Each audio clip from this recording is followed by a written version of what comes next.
Focus Plumbing, always at your fingertips. Pow! Danny Vegas time, Danny Vegas World, segment 3 with hashtag One Lucky Gal, guest co-host Joe Dalton.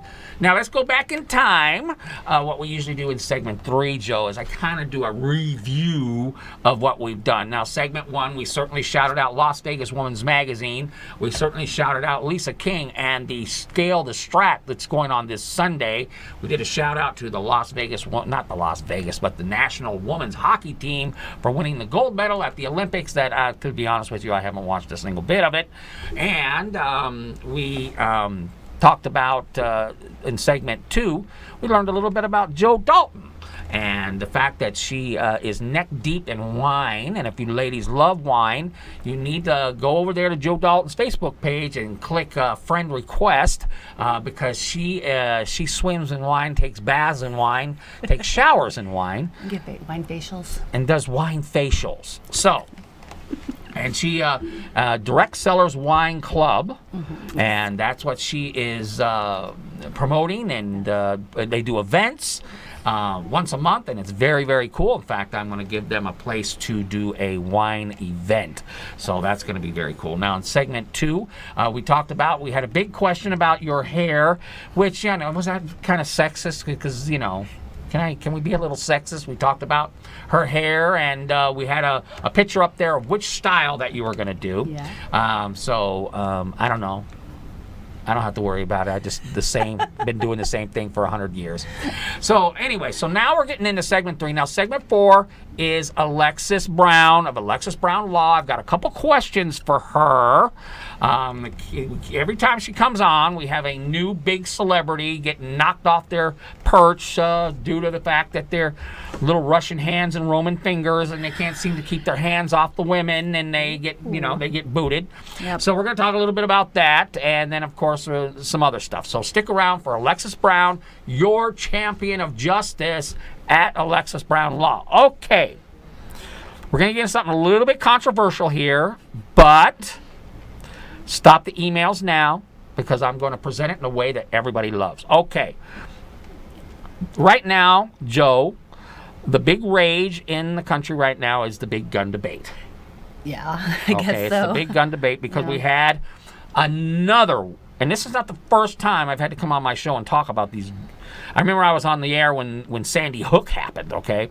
Now, I'm going to present the debate in a way that everybody doesn't freak out, okay? Here's the argument that's out there that's been raging forever, that basically is the tool, the gun, is it responsible for the action of the shooter? Now, some folks say you take away the tool, we will not have any more shootings. And some people say you got to fix the people that are broken who use the gun as a tool. Now, our gun folks who want to get rid of certain weapons, they tout the story like they took all the guns away from the people in Australia, and now they don't have mass shootings because they took the guns away. Okay, our friends over here who say it's not the guns, it's the people say, people have run down the street in cars and killed a bunch of people, but we don't take away the cars. Yeah. The car being the tool that was used to do the killing. Yeah. Now I'm going to tell you where I'm at, and then I'm going to give you the floor. Okay. Now, everybody's heard this story before. I grew up in Hill City, South Dakota. There are more guns there than you walk down the street, you're going to stub your toe on a gun, okay? People had guns in their trucks, they had guns in their houses. You just asked where the flashlight was, and you'd open the drawer, and you'd have to take out 2 guns to get to the flashlight. This is how many guns there were in this community, okay? It's South Dakota, there's hunters. Everybody had guns. We shot guns almost every week. People had guns in their cars. Everybody had guns, and more guns. However, and I say this every single time, no one owned a machine gun. No one owned an AR-15 because they just weren't available at the time. It wasn't till recently that these particular guns The ones that basically, and this is my only argument that I have that maybe helps the anti-gun folks, is, and I'm a gun guy, I love the fact that I can go out and buy a gun if I want to, is assault weapons' only job in life is to kill human beings. We never hunted with an AR-15. You don't hunt moose. You don't hunt bear. You don't hunt whales. You don't hunt anything with AR-15s. Those weapons are designed to kill human beings, and that's it. So the question being, when I was a kid, we used to make machine guns out of 3 sticks and play army. Why does the civilian population have to have these assault weapons? So that's kind of where I'm at. I'm all for, if you want to go and buy a pistol, I think every woman should have a pistol. I think crime would end as we know it if every woman was armed. If every woman had a gun, there wouldn't be any crime, okay? Because most crime is what? Is against women, okay? So if they all had guns, crime would end as we know it.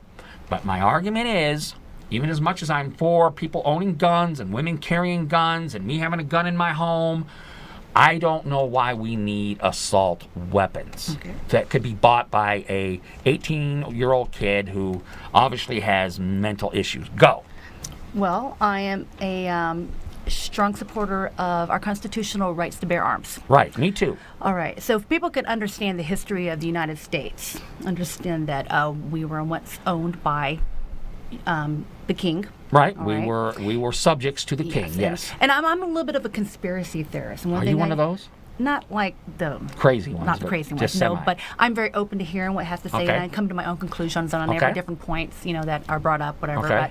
But I do believe that at any given time, someone up there, I guess you can say up in the elite, is trying to break the United States, to crash us, to take over, I guess you can say. Okay, so you believe that there Yes. is a group out there that Well, their main job is to take away freedom so that we can be controlled. Yes, I do Okay. believe that, yes. Okay. And I believe that our founding fathers foresaw that mainly because they understood human nature and the history of mankind. I mean, if you think about it, thousands of years ago, Genghis Khan almost wiped out the Persians Right. with knives, not That's right. guns.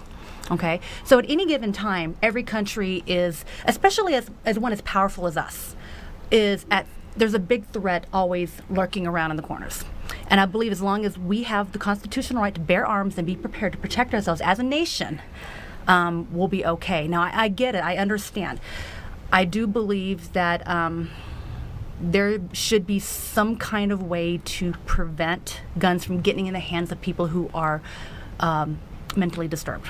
I do understand that. Now, at one time I wasn't, but I get it because now we're at a point in our economy that people are getting desperate.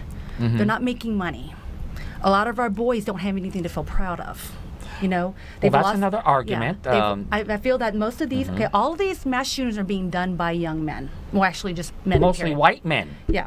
So we're talking about an ego issue here, all right? And I'm not talking about ego like, oh, he's an egomaniac. We're talking about a sense of importance that every human should feel. It's a basic need. It's almost as strong a drive as the need for oxygen, food, and sex. I'm not sure what they call it. It's like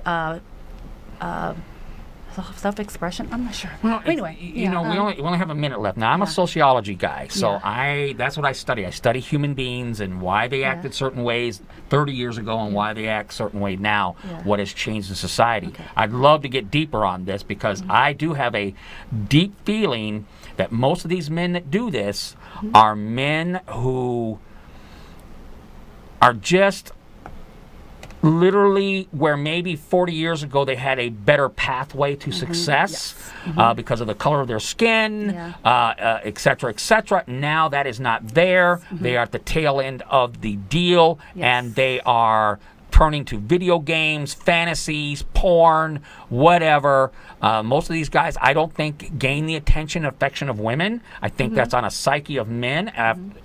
Eventually drives them crazy. And I think that has a lot to do with it because we didn't have these things 30 years ago. I don't really know why. It's another subject because coming up in 5 minutes is Alexis Brown. But that was a good topic. That was a good topic. Thank you very much. We'll be right back.